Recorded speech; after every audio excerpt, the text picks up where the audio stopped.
ఈ ఉద్యోగులకు సంబంధించి అధ్యక్ష 6 పాయింట్ ఫార్ములాలు తర్వాత జోనల్ సిస్టమ్స్ పెట్టుకొని మనం కొంత దెబ్బతింటా ఉన్నాం అధ్యక్ష. ఎక్కడైనా ఏదైనా ప్రాజెక్ట్ కింద సర్ప్లస్ స్టాక్ మిగిలిపోతే వారిని రాష్ట్రంలో ఏ మూలలోనైనా సరే మనం వాడుకోవడానికి ప్రభుత్వానికి వెసులుబాటు ఉండాలి అధ్యక్ష. ఉన్న తెలంగాణను ఊడగొట్టిందే కాంగ్రెస్. మధ్యలో ఉద్యమం వస్తే 400 మందిని కాల్చి చంపింది కాంగ్రెస్. మళ్లీ 2004లో మోసగించింది కాంగ్రెస్. పెద్దలు చంద్రబాబు నాయుడు గారు కమిటీ వేసి పరిశీలన చేసి అన్ని ప్రాంతాల వాళ్ళ అభిప్రాయాలు తెలుసుకుని ఫైనల్ గా తెలుగుదేశం పార్టీ అత్యున్నత నిర్ణాయక బాడీలో పోలిట్ బ్యూరోలో తెలంగాణ గురించి తీర్మానం చేశారు.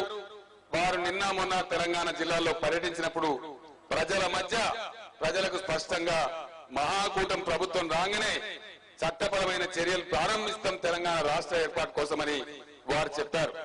వారికి నేను 3.5 కోట్ల తెలంగాణ ప్రజల పక్షాన నా పక్షాన హృదయపూర్వకమైనటువంటి ధన్యవాదాలు అభినందనలు తెలియజేస్తా ఉన్నాను. 10,000 కోట్ల లోపే ఉండేటువంటి బడ్జెట్ ను 52-53 వేల కోట్లకు తీసుకెళ్లిన ఘనత చంద్రబాబు నాయుడు గారికి దక్కుతుంది. సంపద ఎట్లా సృష్టించానో చంద్రబాబు నాయుడు గారికి తెలుసు.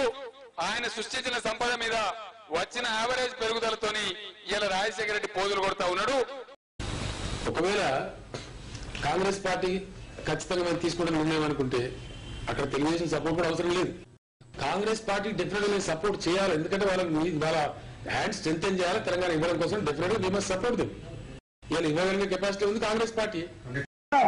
ఢిల్లీ నుంచి నాకు అందుతున్న సంకేతాలను బట్టి నాకు వచ్చిన సమాచారాన్ని బట్టి ఖచ్చితంగా 2 వారాల సమయంలోనే తెలంగాణ రాష్ట్రం ఏర్పాటు దిశగా అక్కడ కదులుతున్నట్టుగా కదలికలు ఉన్నాయి.